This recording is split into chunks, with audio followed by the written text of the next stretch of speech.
Olá, pessoal. Eu sou a Catarina. Eu estou aqui com a Nadine, Mariana e Gabriele, do nosso grupo de pesquisa sobre sistemas alimentares brasileiros, apresentado no formato de podcast, que foi apresentado no GP do Intercom de Comunicação, Divulgação Científica, Saúde e Meio Ambiente, para debater o trabalho do nosso colega, que tem muito a ver com o que a gente faz aqui dentro do nosso projeto, que é o Sustentária.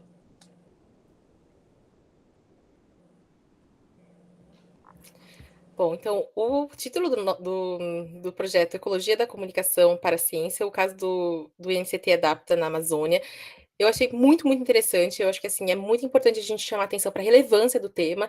Eu achei, assim, foi uma experiência muito boa, assim, fico muito feliz com os autores desse texto, parabenizá-los, porque eu achei muito, muito bacana.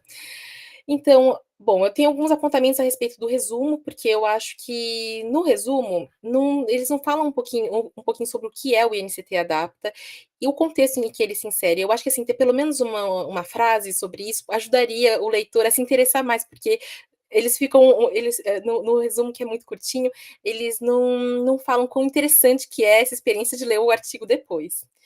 A respeito do artigo, eu tenho 2 apontamentos só, que o primeiro é que fala sobre o desenvolvimento do conceito da formação do público, né, na esfera europeia, e eu acho que seria muito bacana a gente ouvir também qual a formação do público brasileiro, porque acho que tem essa diferença, né, e antes de você entrar no caso de estudo do Brasil, eu acho que seria muito bacana a gente ter essa contextualização sobre o processo de formação de público.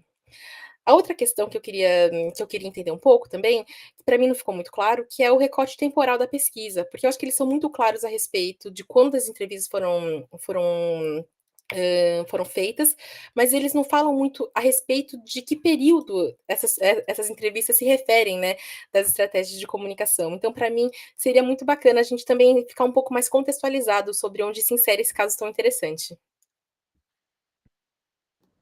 E na sequência do que disse a Mário, que me chamou a atenção foi porque a argumentação inicial do artigo, ela fala de um novo modo de comunicação, um modo de comunicação que fosse esse não burguês, né, ou não eurocêntrico, e no desenrolar da leitura, a gente vai imaginando que vai haver essa comunicação com o público-alvo, que seria o Brasil, com a população. E quando chega no final, eu não consegui perceber esse link, não consegui perceber aonde que entra, porque houve a base teórica, essa argumentação, houve uma comunicação com os meios de comunicação, houve uma distribuição para um público amplo, mas eu não consegui encontrar onde estava, de fato, o povo nesse momento. Então, acho que poderia ter em algum lugar esse link para a gente entender como é que é realmente essa comunicação diferenciada.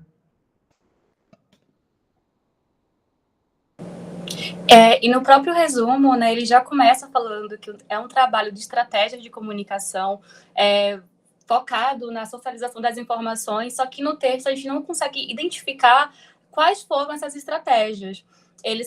Vocês falam que o pessoal do INCT, eles fazem toda a apuração, o levantamento de dados, e a imprensa faz a coprodução das reportagens. Mas como é que esses temas são selecionados? É a imprensa que procura vocês? Ou é se vocês que procuram a imprensa? Isso ficou muito subentendido. E eu acho que isso é crucial, já que quem está falando sobre divulgação científica, de certa forma, também.